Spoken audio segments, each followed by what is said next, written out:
के अंदर ये ज्यादा फिर हीट प्रोडक्शन हो जाता है। ठीक है,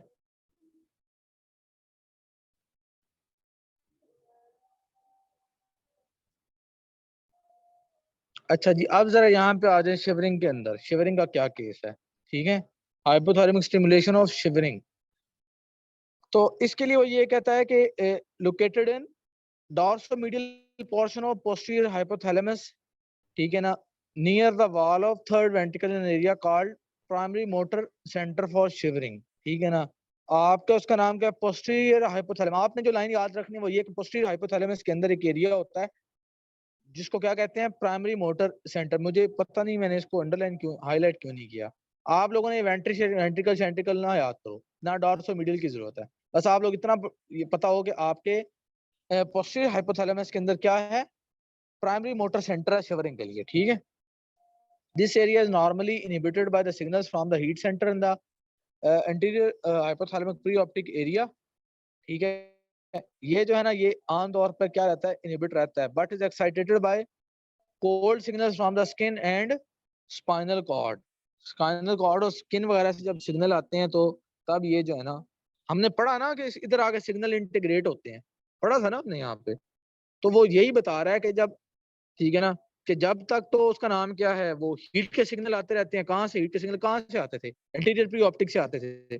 तब तक तो ये इनहिबिट रहता है, क्योंकि ये शिवरिंग वाला है ना। शिवरिंग तो तब करनी है जब ठंड लगे। तो प्री ऑप्टिक वाले से तो आने ही गर्मी के सिग्नल हैं कि यार गर्मी है, गर्मी है, तब तो नहीं शिवरिंग करनी। ऑब्वियस सी बात है कि इन्होंने तब इलिसिट करना है जब कोल्ड के सिग्नल आने हैं। कोल्ड के सिग्नल कहाँ से आते हैं? स्किन और स्पाइनल कॉर्ड से। स्किन मतलब ये कि सरफेस से, तो स्पाइनल कॉर्ड का मतलब है कि अंदर से, डीप टिश्यू से, जो अभी हम पढ़ के आ रहे हैं। तो ये बातें आसान है, क्योंकि अब आपको पीछे से बेस पता है। ठीक है, अब आपको पता है कि पीछे से सिग्नल कहाँ से आ रहे हैं, कहाँ से नहीं आ रहे। तो यहाँ से अब आप लोग इसको अंडरलाइन करो कि ये कब इलिसिट कब करता है? जब ऑब्वियसली जब वहां सिग्नल आते हैं। ठीक है, और ये इसका शिवरिंग एरिया कहाँ पे है? पोस्टीरियर हाइपोथैलेमस में। तो this centre becomes activated when the body temperature falls. Obviously जब टेम्परेचर फॉल करता है, even a fraction of the degree below critical temperature. Obvious सी बात है कि जैसी क्रिटिकल टेम्परेचर से नीचे आना है, इसने जनाब वाला शिवरिंग करा देनी है। It then transmit signals that cause shivering through bilateral tracts, brainstem into lateral column, spinal cord, finally into the anterior motor neurons. These signals are non-rhythmical, don't cause actual muscle shaking. अब ये बात important है, ठीक है ना? क्या होता है कि वहां से सिग्नल आ गए इसके पास, ठीक है ना, प्राइमरी मोटर शिवरिंग के पास। प्राइमरी मतलब ये है कि पीछे से सिग्नल कहाँ से आए? स्किन और स्पाइनल कॉर्ड इसके पास सिग्नल आ गए। ठीक है, आ गए सिग्नल। फिर ये आगे से क्या करता है? ये आगे से सिग्नल ट्रांसमिट करता है, ठीक है ना। ये आगे से क्या करता है? ये bilateral tracts down the brain stem in lateral column of the spinal cord. Spinal cord के लेटरल कॉलम, बस ये याद रखो।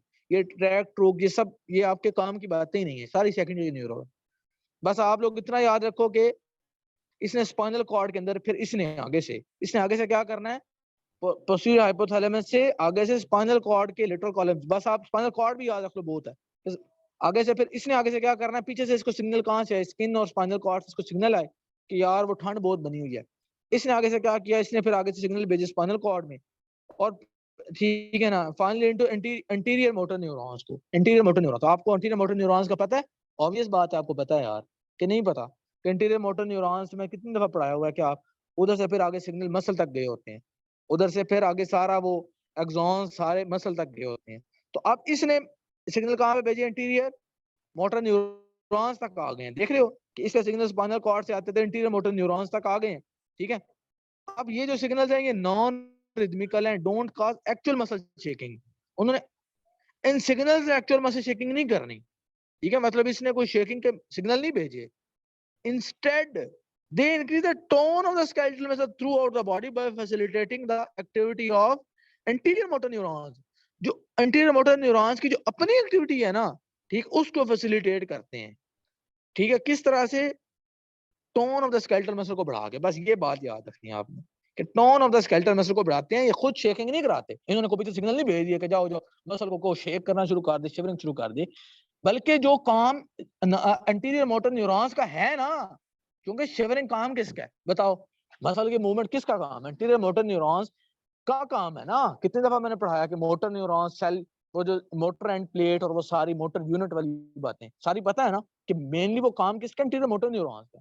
इन्होंने, ठीक है ना, इन्होंने आके उसी को फैसिलिटेट करना है। इन्होंने आगे क्या करना है, इन्होंने आके मसल की टोन बढ़ा देनी है, मसल की टोन, ठीक है। When the tone rises above a certain critical level, फिर ये करता है कि जब वो टोन एक हद से ज्यादा बढ़ती है तो शिवरिंग बिगिंस, शिवरिंग होने लग जाती है, ठीक है। तब क्या होने लग जाती है, शिवरिंग होने लग जाती है। This reaction probably results from feedback oscillation of, ये अब सारी न्यूरो की चीजें हैं। This reaction probably results from feedback oscillation of muscle spindle stretch reflex mechanism. Muscle के अंदर ना मसल स्पिंडल्स होते हैं, वो जब स्ट्रेच हो ना तो वो फौरी तौर पर, मैंने आपको इवन बताया भी हुआ है, क्या बताया था मैंने, कहाँ पे बताया था, मसल की टोन के अंदर मैंने बताया था कि मसल की जो टोन होती है ना उसको किसने बताया, कहाँ से, याद करो, मसल टोन चैप्टर 6 ट्रैपी के आगे वाला टॉपिक याद करो। क्या कहा था मैंने कि जो है ना मसल की टोन दो तीन तरीके से मसल की टोन सेट हो रही होती है। एक मसल के अपने अंदर स्ट्रेच रिफ्लेक्स, स्ट्रेच रिसेप्टर, ये स्पिंडल्स होते हैं, ठीक है। नंबर 2 मैंने क्या कहा था, ठीक है ना, फिर मैंने कहा था कि स्पाइनल कॉर्ड से सिग्नल आ रहे होते हैं, ठीक है। तो जब ये इसका नाम क्या है, जब मसल की अपनी टोन बढ़ती है, ठीक है ना, उसकी वजह से वो फिर टोन की वजह से स्पाइनल कॉर्ड को जाता है मैसेज, ठीक है, कि यार, ठीक है ना, फिर उसकी वजह से फिर क्या होता है, उसकी वजह से दोबारा मसल को वापस मैसेज आता है और उसकी वजह से शिवरिंग होती है। अगर इस टॉपिक को आपने सही समझना है तो उसके लिए आपको वो पैराग्राफ जाके अगेन रीड कर लेना, ठीक है, कि मसल का जो स्पिंडल है वो क्या करता है, ठीक है। ड्यूरिंग मैक्सिमम शिवरिंग जो है ना वो आपका हीट प्रोडक्शन 4 से 5 गुना बढ़ जाती है, ठीक है।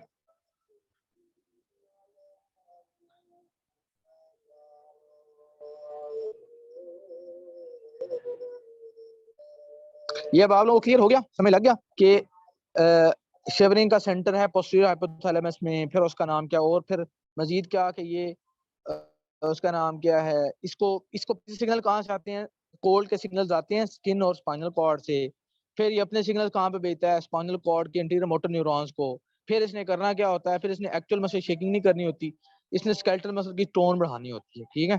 फिर उसका नाम क्या, फिर और इसने क्या करना होता है, ठीक है ना, फिर by facilitating the activity of interior motor neurons, ठीक है ना, जो उसका नाम क्या, जो स्पाइनल कॉर्ड से, मैंने आपको बताया कि स्पाइनल कॉर्ड से जो स्लो सिग्नल्स आ रहे होते हैं उसकी वजह से उसकी टोन बनती है, ठीक है। जो स्लो एक्टिविटी के सिग्नल आ रहे होते हैं हर टाइम, जब मसल ने कॉन्ट्रैक्ट नहीं भी ना करना होता तब भी स्लो स्लो सिग्नल आ रहे होते हैं स्पाइनल कॉर्ड, इससे बनती है मसल की टोन। इससे क्या बनती है, मसल की टोन। तो उसको फैसिलिटेट करके, मजीद उसको फैसिलिटेट करके उसकी एक्टिविटी को मजीद बढ़ाते हैं, तो मतलब टोन ज्यादा हो जाती है, क्योंकि टोन बनानी किसने होती है, टोन बनानी होती है यही स्पाइनल कॉर्ड ने, ठीक है, स्पाइनल कॉर्ड से वो सारी बन रही होती है। तो ये उसको मजीद फैसिलिटेट करके मजीद टोन को बढ़ाते हैं। बाकी ये है कि इन्होंने शेकिंग शुकिंग नहीं करानी, इन्होंने कोई मसल की मूवमेंट नहीं करानी, इन्होंने मसल की मूवमेंट नहीं करानी, इन्होंने शेकिंग नहीं करानी, ठीक है। वो काम इंटीरियर मोटर न्यूरॉन्स का है, वो इन्होंने नहीं करना। फिर लेकिन ये है कि जब एक हद से ज्यादा जब टोन बढ़ती है तो उससे फिर शिवरिंग होती है, ठीक है। उसकी वजह ये है कि आपके जब टोन बढ़ती है तब एक मसल के अपने अंदर जो स्पिंडल स्ट्रेच रिफ्लेक्स होता है, मसल के अपने अंदर स्ट्रिंजर स्ट्रेच रिफ्लेक्स होता है, जिसकी वजह से फिर वो शिवरिंग होती है। बाकी ये है कि इसके साथ जरा उसको रीड कीजिएगा, ज्यादा अच्छी समझ आ जाएगी। फिर ये है कि बॉडी के अपने अंदर क्या होता है, क्रिटिकल टेम्परेचर होता है, ठीक है ना, एक सेट पॉइंट होता है, ठीक है। ये एक एग्जांपल के अंदर 73 37.1 लिखा हुआ है, मतलब इस सेट टेम्परेचर से ज्यादा होगा टेम्परेचर तो बॉडी कोशिश करेगी कि कोई ठंड वाले काम किए जाएं, इस सेट टेम्परेचर से कम होगा। ये नहीं है, फिक्स वैल्यू नहीं है, ये बस उसने वो ग्राफ के अंदर ये शो की हुई है, ठीक है। मतलब ये सेट पॉइंट की ये इधर से तो उस हिसाब से ये है, तो इसलिए इस वैल्यू को ना रट्टा लगाने लग जाना। बाकी ये है कि चलो बेशक लगा भी लो, ठीक है। कहने का मतलब ये है कि एक सेट पॉइंट होता है। अब ये बातें आपको पता है कि जब सेट पॉइंट से ऊपर जाएगा तो बॉडी ठंड वाले काम करेगी, उस सेट पॉइंट से नीचे आएगा तो बॉडी वो काम करती है, ठीक है। इतने बातें तो अब नहीं ना मुझे बतानी चाहिए। अच्छा जी, अब ये गेन वाला जो काम है ना, ये आप लोग मेरे से अभी समझ लो, इससे ये होगा कि आपका चैप्टर 1 डन। अच्छा, मैं आपको सेल शेल की ना, देखो चैप्टर 1 की सारी बातें मैंने बता दी हुई है, वहां पे क्या क्या है, कार्बन डाइऑक्साइड की बात लिखी है मैंने पहले बता चुका हूँ, एक्शन पोटेंशियल जनरेशन की बात लिख में पहले बर्थ के अंदर वाली बातें, क्लॉट की बातें, ये पॉजिटिव फीडबैक नेगेटिव फीडबैक लिखा हुआ है ना पहले चैप्टर के अंदर। और क्या है, होम्योस्टैसिस की डेफिनेशन मैं बताने लगा हूं, एक्स्ट्रासेलुलर इंट्रासेलुलर फ्लूइड की वो जो कंपोजिशन में फर्क लिखा सब बता चुका हूं मैं, इसलिए मैं चैप्टर 1 तो नहीं कराऊंगा सेल का, ठीक है। फिर चैप्टर 3 जो होता है सेल का, उसमें से 3 टॉपिक कर रहे हैं, ट्रांसफर आरएनए, उसकी टाइप्स, आपने कैंसर का टॉपिक पढ़ना है और अपोप्टोसिस का, सिर्फ 18, बाकी सारा आपके सेकंड ईयर का है, बाकी सारा मेरे भाई आपका है ही नहीं, आपने नहीं करना। पहले 2 पेज चलो बेशक पढ़ लेना चैप्टर 3 से, वो भी मैं आप लोगों को सारा बता चुका हूँ न्यूक्लिक एसिड वाले टॉपिक में, ठीक है। और ये ट्रांसफर आरएनए में बता चुका हूँ, लेकिन 2-3 टाइप जो न्यू बड़ी लिखी हुई है, ज्यादा लिखी हुई है, वो मैंने आपको उधर ही कहा था कि न्यूक्लिक एसिड के ऊपर ही लिख लेना, ठीक है। सिर्फ ये है कि कैंसर और अपोप्टोसिस वाला टॉपिक एक दफा रीड करना चाहिए, ठीक है, और वो आसान ही है। तो बाकी ये है इसका नाम क्या है, चैप्टर 4, वो मैं करवा दूंगा आपको, एक लेक्चर लगेगा मेरा, वो मैं करा दूंगा, आसान से है, उसमें secondary active transport, primary active transport वगैरह, ये वो आसान ही है, मैं करा दूंगा, कोई मसला नहीं, ठीक है। क्योंकि होंगे यहाँ पे बच्चे जिनको नहीं पता होगा वो भी, ठीक है। अगर आप लोगों को आता है तो फिर एमए ऐसे ना मैं कराऊं और आप लोग लेक्चर ही ना लो, तो इसलिए फिर बता देना। फिर बाकी चैप्टर 2 रहेगा, उसमें यार सारी ऑर्गेनाइज हैं, बिस्तर तो ना करो, अब मैं ऑर्गेनाइज तो नहीं करा सकता, बच्चों वाली बातें हैं।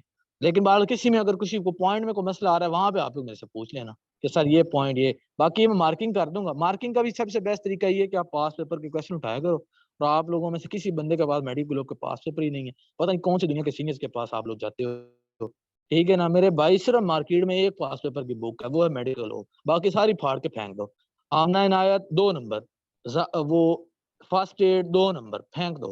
क्यों? फर्स्ट एड के ऊपर आंसर ही ठीक नहीं लिखे हुए, लंबे लंबे लंबे लंबे सारी गाइडर कॉपी मारी हुई है, क्या फायदा उसका? वो फिर हम सिर्फ, ठीक है ना, उस पास पेपर को लेने का फायदा क्या? फिर उससे अच्छा टॉपिकल पास पेपर ना देख लो। आमना इनायत घटिया 3 आंसर लिखे हुए हैं, सिर्फ एक मेडिकल का पास पेपर है जो ठीक है, इसलिए ना वो ले लो। चलो खैर, मेरा वैसे काम नहीं बनता इस तरह का काम बताना, किसी को घटिया कहना, सॉरी, ये चीज गलत है, लेकिन ये है कि बस मैं इतना, मुझे इतना कहना चाहिए कि मेडिकल लोग के पास से पढ़ लो, ठीक है। चलो खैर, अब जरा इधर फीडबैक पे आओ। फीडबैक गेन क्या है? ये मेजर है इफेक्टिवनेस ऑफ कंट्रोल सिस्टम की, कि आपका कंट्रोल सिस्टम जो है ना वो किस कदर इफेक्टिव है। जिस कदर इफेक्टिव होगा उतनी गेन होगी। मसलन ये देखो, आपका समझ लो, आपका इन्वायरमेंट का टेम्परेचर जब 28 डिग्री बढ़ता है, तब आपके इंटरनल कोर का टेम्परेचर सिर्फ एक डिग्री बढ़ता है। जब आपके इन्वायरमेंटल टेम्परेचर, ठीक है ना, 28 डिग्री बढ़ जाता है ना, इंटरनल कोर का टेम्परेचर सिर्फ तब 1 डिग्री बढ़ता है, ठीक है। तो इसका फार्मूला क्या है गेन का, कि इन्वायरमेंटल टेम्परेचर, ठीक है, to the change in internal core temperature. Environmental temperature कितना चेंज हुआ है? इंटरनल कोर टेम्परेचर -1, तो ये आपका 27 गेन आता है, ठीक है ना, इस टेम्परेचर कंट्रोल सिस्टम के अंदर। तो मतलब ये इतना ज्यादा एक्सट्रीमली हाई गेन है आपका, ठीक है, कि आपने 28 बढ़ाया, 28 में से सिर्फ 1 डिग्री बढ़ा है, इसका मतलब ये है कि 27 गुना आपका वो इफेक्टिवनेस है। तो ये जो है ना, ये क्या है, ये आपका गेन है कंट्रोल सिस्टम का, ठीक है।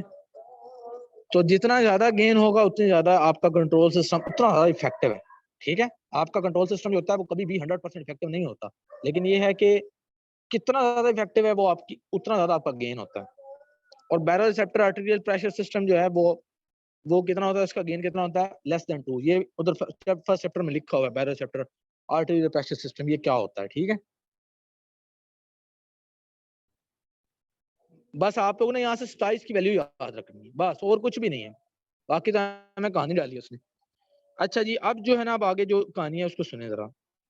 अच्छा, पहले सबसे पहले तो यही पढ़ लेना, बिहेवियरल रिस्पॉन्स, ठीक है। बिहेवियरल रिस्पॉन्स क्या है? बिहेवियर रिस्पॉन्स ये है कि जब आपको ठंड लगती है, आपको एक साइकिक सेंसेशन मिलती है, आप क्या करते हो? आप अप्रोप्रिएट इन्वायरमेंट में जाते हो ताकि आपको दोबारा से कंफर्ट मिले। आपका बिहेवियर, ये जो मतलब ये है कि आप उस हिसाब से फिर आप ठंड ठंड में जाते हो, उस हिसाब से फिर आप अपने कपड़े पहनते हो, ठीक है। और ये बहुत ज्यादा पावरफुल है बिहेवियर रिस्पॉन्स, बल्कि इस कदर पावरफुल है कि पास्ट में लोगों को नहीं पता था इस कदर, मतलब पास्ट, इवन उसने ये लाइन बोली है ना, उसने बोला है कि ये इतना पावरफुल है कि उससे ज्यादा पावरफुल है जितना कि पुराने फिजियोलॉजिस्ट ने समझा था ना, एक्नॉलेज किया था कि इतना इंपॉर्टेंट है, ये उससे भी कहीं ज्यादा इंपॉर्टेंट है। हत्ता कि ये लाइन ऐसे जो आपको अच्छी मतलब पता होनी चाहिए, बाकी तो छोड़ें, मेरे हिसाब से आप लोग सिर्फ ये लाइन अंडरलाइन करना, बाकी ये लफ्ज चलो अंडरलाइन कर लेना, मेरे ख्याल से बस ये लाइन बहुत है। ओनली effective therapy है to maintain a heat control system in severely cold environment। जब हद से ज्यादा कोल्ड हो तब यही सबसे ज्यादा इफेक्टिव है। ठीक है ना, आप सीवियरली कोल्ड के अंदर ये नहीं कह सकते कि थर्मोजेंसिस हो जाए और फलां हो जाए और वहां से एपिनेफ्रिन आ जाए और वहां से थायरॉक्सिन आ जाए।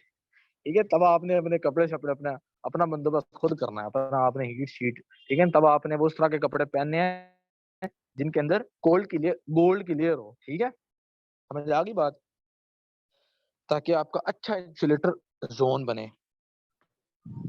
चलो जी, अब जरा जनाबे वाला, अब मैं आप लोगों को और क्या बताऊं। चलो यही पहले फिर पढ़ लेते हैं। अच्छा, वो क्या कहता है कि इसका नाम क्या है कि एक तो ये जो हमने पढ़ा ना सारा हाइपोथैलेमस के जरिए से सारा कुछ जो हुआ है, फिर कुछ लोकल स्किन टेम्परेचर रिफ्लेक्सेस भी होते हैं। मसला आपने ठंडे पानी के अंदर अपने पाँव शाँव रखे हैं गर्म पानी के अंदर, तो आपके अंदर लोकल पाँव के अंदर सिर्फ क्या हो जाएगा, वेजोडाइलेशन हो जाएगी, गर्मी है ना, वेजोडाइलेशन होगी। ठीक है, स्किन की जो पाँव की जो स्किन है उसका ब्लड ज्यादा आना शुरू हो जाएगा और माइल्ड स्वेटिंग भी उधर शुरू हो जाएगी। ठीक है, यानी कि लोकल भी होते हैं, एक तो है ना जनरलाइज्ड है जो कि सारी बॉडी के अंदर हो रहा है, एक लोकल भी होते हैं। ठीक है, बात समझ आ गई।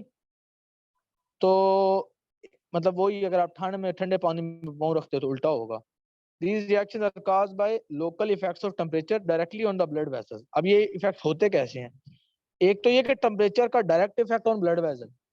ठीक है, कि जब वो वेसल के ऊपर जब डायरेक्टली टेम्परेचर हाई होगा तो उससे एक थोड़ा डायरेक्ट भी इफेक्ट होता है। फिर मजीद ये कि also by local cord reflexes. Cord reflexes का मतलब पता है, वो अब आप लोगों को वो पता है, वो जो आपने एफएससी में पढ़ते थे, वो जो स्पाइनल कॉर्ड का जो रिफ्लेक्स होता है, जिसमें हम लोग पढ़ते थे कि इसके जरिए डायरेक्ट स्पाइनल कॉर्ड के जैसे रिफ्लेक्स आ जाता है, कि ब्रेन तक फंक्शन जाता ही नहीं, डायरेक्ट स्पाइनल कॉर्ड के जैसे जो रिफ्लेक्स होता है। ठीक है ना, वो आर्क रिफ्लेक्स। ठीक है, जिसमें क्या होता था कि आप हाथ आगे करते हो, जो ये जो गर्म चीज को पाँव लग गया या ये वो, उसके अंदर क्या होता है, आपका डायरेक्ट स्पाइनल कॉर्ड के जरिए से रिफ्लेक्स होता है। ठीक है, तो वो कहता है कि इसका नाम क्या है, एक तो ये डायरेक्ट डायरेक्ट टेम्परेचर का इफेक्ट होगा ब्लड वेसल्स पर, दूसरा ये कि also by local cord reflexes, जिसके अंदर क्या होता है, स्किन के रिसेप्टर मैसेज भेजते हैं स्पाइनल कॉर्ड को और फिर वो स्पाइनल कॉर्ड से वापस मैसेज आता है स्किन के उस एरिया को। ठीक है, मतलब ये कि लोकल कॉर्ड रिफ्लेक्स हो रहा है, स्पाइनल कॉर्ड टू स्किन के receptor to spinal cord to वापस स्किन, ब्रेन तक बात नहीं जा रही, रिफ्लेक्स हो रहा है। ठीक है, फिर ये है कि इसके अलावा जो है ना मजीद ये है कि मतलब ये क्या है, ये सारा आपका लोकल स्किन है, लोकल स्किन का रिफ्लेक्स है। इसके अलावा बहरहाल वो कहता है कि in addition control by central brain temperature controller, फिर बाद में इफेक्ट चला तो ब्रेन तक भी जाता है ना। ठीक है, तो इसलिए जो है ना फिर ब्रेन भी यानी कि ब्रेन कंट्रोलर टेम्परेचर कंट्रोलर वो भी फिर इसके अंदर इन्वॉल्व होता है। तो ओवरऑल फिर बहरहाल इसका क्या बनता है, तो ये प्रोपोर्शनल हो जाता है hypothalamic heat control time signal, कि यानी कि जो हाइपोथैलेमस से जो ये वाला सिग्नल आया, ये वाला टाइम द लोकल सिग्नल, और ये लोकल, यानी कि लोकल ये है, ये लोकल है, जो हमने लोकल की बात कर रहे हैं, लोकल स्किन टेम्परेचर रिफ्लेक्स, वो ये है। ठीक है, लेकिन ये है कि ऑब्वियसली अब ब्रेन तक तो बात जानी ही है ना, तो ब्रेन ने भी फिर उसको कंट्रोल करना है, तो फिर ये दोनों मिलकर फिर उसका नाम क्या, वो काम कर रहे होते हैं। ओवरऑल इफेक्ट इसी से प्रोड्यूस हो रहा होता है, यानी कि ओवरऑल इफेक्ट की बात करोगे तो वो दोनों की वजह से होता है, लेकिन अगर आप कहोगे ना कि लोकल रिफ्लेक्स, तो वो भी हो रहा होता है। ठीक है, बात समझ आ गई, तो ये बात हो गई। अच्छा जी, अब जनाब वाला आप लोगों ने यहाँ पे बात को समझना है।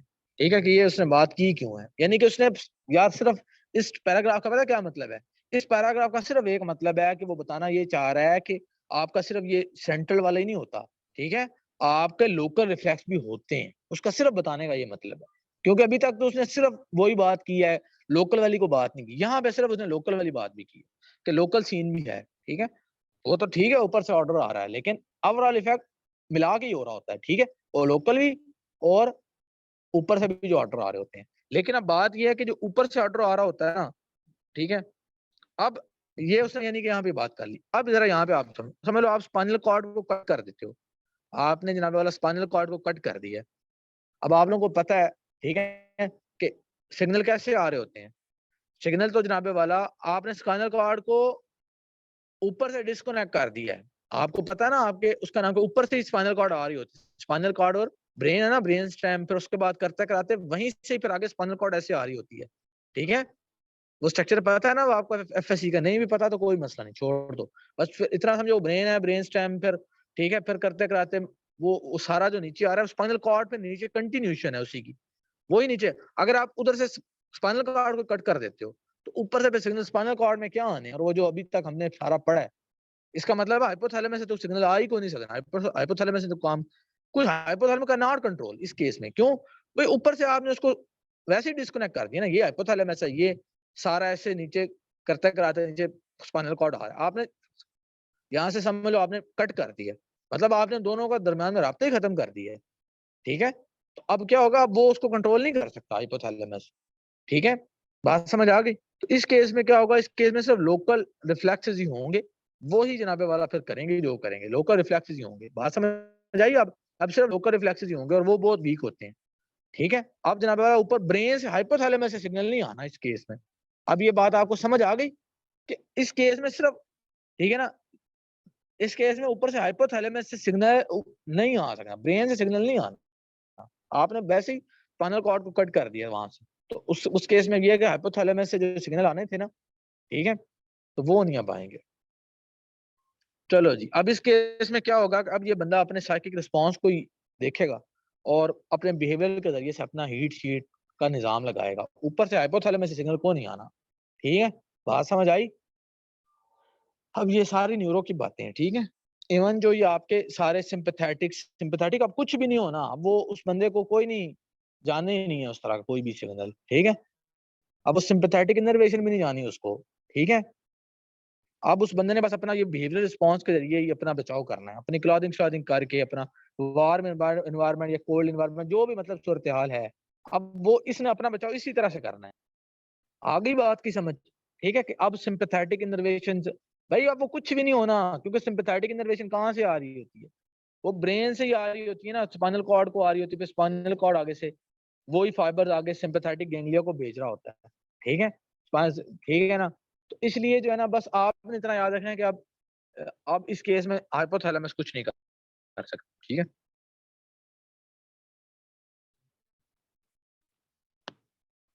चलो जी, अब जरा ये छोटा सा पॉइंट है, लेकिन ये है कि थोड़ा सा समझने वाला है। ये दो ग्राफ हैं, अब आपने इनको देखना, बात सिर्फ एक है, बात एक है, बस आप लोगों का लेक्चर 5 मिनट का रह गया, ठीक है। बात एक पता क्या है कि स्किन टेम्परेचर जो है ना सेट पॉइंट को कंट्रोल करता है, अल्टर करता है। ये जो हमने कहा था ना यहाँ पे कि एक क्रिटिकल टेम्परेचर होता है, अगर उससे ज्यादा हो जाए तो क्या होना शुरू हो जाता है, अगर क्रिटिकल टेम्परेचर, अगर आपका टेम्परेचर उससे ज्यादा हो, तो टेम्परेचर अगर उससे ज्यादा होगा तो क्या होगा, सारे कोल्ड प्रोड्यूसिंग मैकेनिज्म शुरू हो जाएंगे, अगर उससे कम होगा तो सारे हीट प्रोड्यूसिंग मैकेनिज्म शुरू हो जाएंगे, और इसी को वापस लाया जाएगा कि भाई वापस इसी को हमने सेट करना है।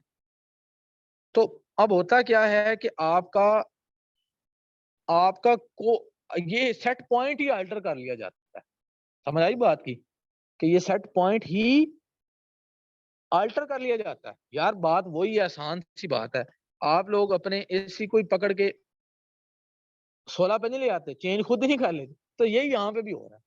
आपका एक सेट पॉइंट होता है ना आपका, ठीक है, तो आप क्या कर रहे होते हो, आप उसी को अल्टर कर लेते हो, तो स्किन टेम्परेचर जो है ना वो उसी को अल्टर करता है। अच्छा क्या मतलब, किस तरह से अल्टर करता है, क्या सीन करता क्या है ये, बेसिकली मेरी बात को थोड़ा सा सुनना जरा। अगर तो आपके स्किन का टेम्परेचर 33, तो आपका सेट पॉइंट ये है 36, मतलब ये है सेट पॉइंट, ठीक है।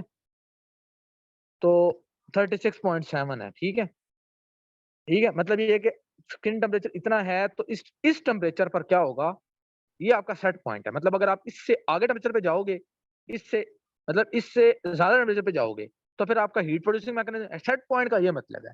देखो पहले तो आप सेट पॉइंट का मतलब समझो, कि सेट पॉइंट का मतलब है कि इससे ज्यादा करोगे अगर आप टेम्परेचर, तो आपके क्या शुरू हो जाएंगे, आपके मतलब ये आपका समझ लो वो एसी का 22 नंबर है, कि अगर आपका टेम्परेचर इससे ज्यादा होगा, ठीक है, तो ये हीट प्रोड्यूसिंग, ये उसका नाम क्या, कोल्ड प्रोड्यूसिंग शुरू कर देगा, ताकि हम वापस मैं इसको यहाँ पे लेके आऊं।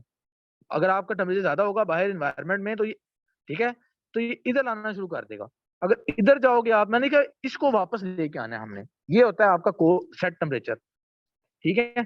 लेकिन जब आपका स्किन का टेम्परेचर देखो 33 में ये था, 29 हो ना, तो फिर ये होता है 37.4। अब आपने थोड़ा सा अकल लगानी है, थोड़ी सी सोचना है कि ये हुआ क्या है। ठीक है, बड़ी आसान सी बात है, बिल्कुल शौरी शौरी सी बात है। क्या है जी, आपका स्किन का टेम्परेचर कम होने का मतलब पहले सोचो क्या है? इसका मतलब है बाहर ठंड है ना? इसका मतलब पहले सोचो कि स्किन का टेम्परेचर ऐਵੇਂ ही कम हो गया है, कोई मज़ाक है? ऑब्वियसली मैंने आपको क्या बताया था कि जब बाहर का टेम्परेचर से स्किन का टेम्परेचर जो होता है वो वैरी करता है। कहा था मैंने, और फिर मैंने ये कहा था कि आपके अंदर का टेम्परेचर नहीं इतना वैरी करता। तो बाहर देखो, अब बाहर ये था तो इसने अपना सेट टेम्परेचर, इसने कहा यार मैं 29 हो गया हूँ, बाहर ठंड इतनी है। तो अगर यही ठंड का हिसाब रहा, बॉडी क्या करती क्या है, चालाक कितनी है। लेकिन अगर यही ठंड का हिसाब रहा, ठीक है ना, तो ये तो फिर उसका नाम क्या है, अंदर सारी ठंड ही ठंड कर देगा। ठीक है, तो ये क्या करता है, उसके सेट पॉइंट को इंक्रीज कर देता है। यानी कि कहता है कि भाई तेरा सेट पॉइंट 36.7 तक तो बात बहुत दूर की है। देखो अभी अंदर का टेम्परेचर अभी उस हिसाब से चेंज नहीं हुआ होता, मतलब अंदर का भी हिसाब वही है। स्किन टेम्परेचर क्या करता है, स्किन टेम्परेचर आपके सेट पॉइंट को ही इंक्रीज कर देता है। इंक्रीज करने का क्या मतलब, अब ये सोचो, इंक्रीज करने का मतलब ये है कि स्किन टेम्परेचर चाहता है कि यार बाहर जो अब ठंड बनी है, टेम्परेचर जो कम हुआ है, ठीक है, तो ठंड जो बनी है, तो इसका सेट पॉइंट ये हो जाए, ठीक है, ताकि ये सेट पॉइंट हो जाए, ताकि जैसे ही उसका टेम्परेचर हो ना 7.2, तो इसको भी ठंड लगे और ये अचानक से कोल्ड गर्मी पैदा करनी शुरू कर दे, ताकि अचानक, ठीक है ना, अब मैं पता नहीं कैसे बता रहा हूँ, ठीक है ना, अचानक ये क्या करना शुरू कर दे, ये अचानक, ठीक है ना, जैसे इसका टेम्परेचर, अब देखो, अब इससे क्या होगा, अब बात ठंड थी ना, 29 पे था, तो अब इसने क्या किया, अब सपोज 37.4 पे चला गया अब ये, ठीक है, अब जब इसका टेम्परेचर जब जैसे 37.2 ही होगा, तो ये क्या करना शुरू कर देगा, फौरी तौर पर ये हीट प्रोड्यूस करना शुरू कर देगा, ताकि ये है कि मैं उसको फौरन से 37.4 कर दूं। बजाय ये कि अगर ये रहता और फिर इसका टेम्परेचर इतना कम होता, तो फिर ये हीट जाके प्रोड्यूस करता।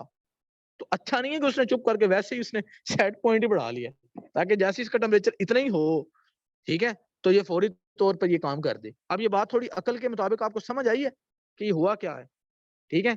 इस केस में अब आपने ये देख लिया ना, अब आप लोग ये सोचो कि 39 पे जब ये है, अब आप लोग यहाँ पे आके सोचो जब इसका 33 से, अब आपने इसको पूरे एंगल से सोचना है कि ये हुआ क्या है, ठीक है। बस कहने का मतलब ये है कि उसने उस हिसाब से उसको रेगुलेट कर लिया है ना, कि जो हमें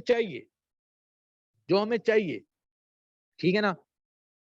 देखो 39 पे, अब इसको ऐसे भी आप लोग देख सकते हो कि 39 पे ये था ना आपका सेट पॉइंट, अब टेम्परेचर बड़ा 39 पे समझ लो पहुंच गया, कि तो 29 तक की तो टेम्परेचर इतना बढ़ गया टेम्परेचर।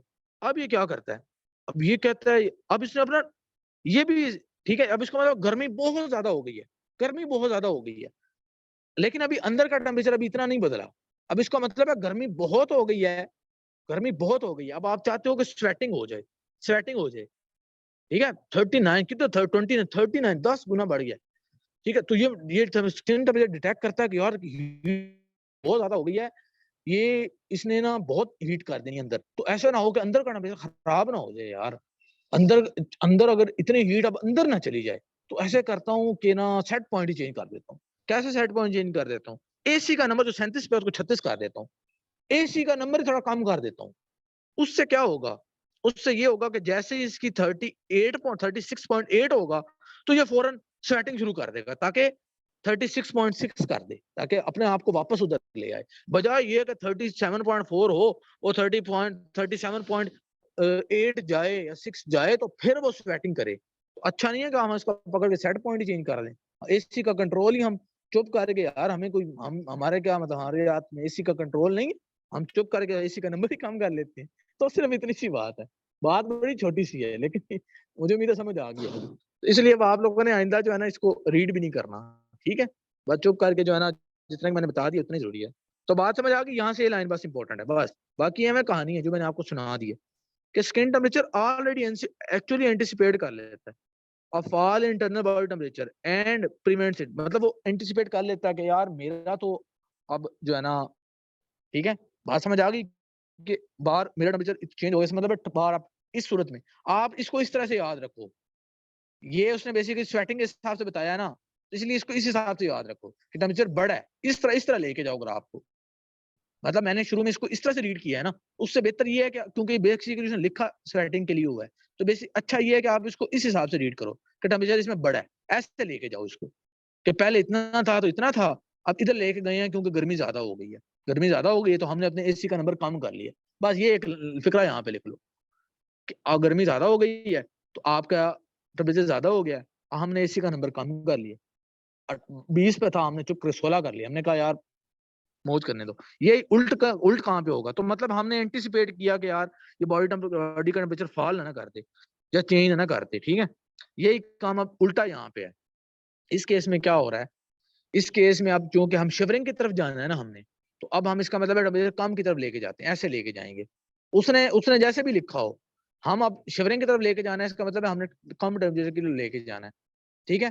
तो अब इस केस में ये क्या करता है, वहां पे उसने क्या किया था, उसका शिवरिंग टेम्परेचर, बल्कि एक काम और करो इससे भी आसान, कि जब आपका स्किन टेम्परेचर बढ़ता है, जब स्किन का टेम्परेचर बढ़ता है तो वो सेट पॉइंट को कम कर देता है, कम कर दिया ना सेट पॉइंट को। ऑब्वियसली उल्टा ही होना है ना, जाहिर सी बात है यार, उल्टा ही होना है तभी तो, इसीलिए तो नेगेटिव फीडबैक है कि उसने उल्टा ही करना है।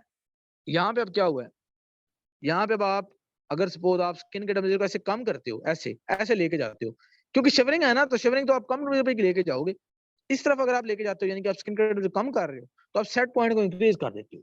सेट पॉइंट को सेट पॉइंट को देखो, अब यहाँ पे सेट पॉइंट क्या है, यहाँ पे ये है, इस इधर क्या है, इधर सेट पॉइंट ये है, ठीक है। इस केस में अब क्या होगा, ठीक है ना, बात समझ आ रही है अब आपको, ठीक है ना, कि ये इस तरह से मामला है कि उसने सेट पॉइंट इंक्रीज कर दिया, ठीक है, ताकि ये है कि बाहर अब ठंड हो रही है ना, तो बॉडी हाई टेम्परेचर पर ही स्वेट प्रोड्यूस करना शुरू कर दे। बेसिकली वो चाहता ये है कि बॉडी ना, बजाय ये कि उधर तक जाके फिर वो शिवरिंग करे, हाई टेम्परेचर पर ही शिवरिंग शुरू कर दे, हाई टेम्परेचर पे पहले शिवरिंग शुरू कर दे। इसलिए वो कह रहा है कि वो एंटिसिपेशन करता है, तो एंटिसिपेट करके उसके सेट पॉइंट को पहले चेंज कर देता है। ठीक है, बात समझ आ गई, मुझे उम्मीद है अब अच्छी समझ आ गई होगी। बजाय ये कि पहले टेम्परेचर उसका उधर ही रहे और फिर वो अचानक हैवी करके गर्मी बने, अचानक हैवी करके सर्दी पहले बन जाए अंदर और फिर वो शिवरिंग क्यों करे। सेकंड टेम्परेचर पहले से ही उसको कहता है कि भाई शिवरिंग कर, ठीक है ना, बाहर ठंड पै गई है, ठीक है। उसे पहले ही कहता है कि भाई मेहरबानी कर ले, अपना निजाम सेट कर, बात ठीक है, शुरू कर बस। यानी कि उसको बाहर से ही इसको कह देता है अपना सेट पॉइंट चेंज कर भाई, ठंड होगी बाहर, ठीक है, तू इधर से एसी रख के बैठा हुआ है, एसी का नंबर ऊपर लेके जाओ, ठीक है। यहाँ पे अब क्या हो गया, ठंड हो गई है ना, तो आप एसी के नंबर को ऊपर ही लेके जाते हो, तो यही काम है। मतलब अब आप लोगों को ये पढ़ने की जरूरत नहीं है, क्योंकि बस यहाँ से यही एमसीक्यू पूछा जाता है, ये बस यही पॉइंट है कि ये एंटिसिपेट करके उसके सेट पॉइंट को चेंज कर देता है। ठीक हो गया, बस अब आप लोगों को मैंने जिस तरह से करा दी है ना, अब आप लोगों ने सिर्फ 5 मिनट 2 मिनट लगाने इस पे, 2 मिनट लगाने हैं इस पे, ठीक है, और 2-4 मिनट लगाने हैं उस पे। चलो जी, मुझे उम्मीद है कि ना अच्छा समझ आ, बाकी वो जो 2 पेज रह गए उनको हम कल ही कर लेंगे, ठीक है ना। चलो जी, ठीक है, अच्छा समझ आ गया।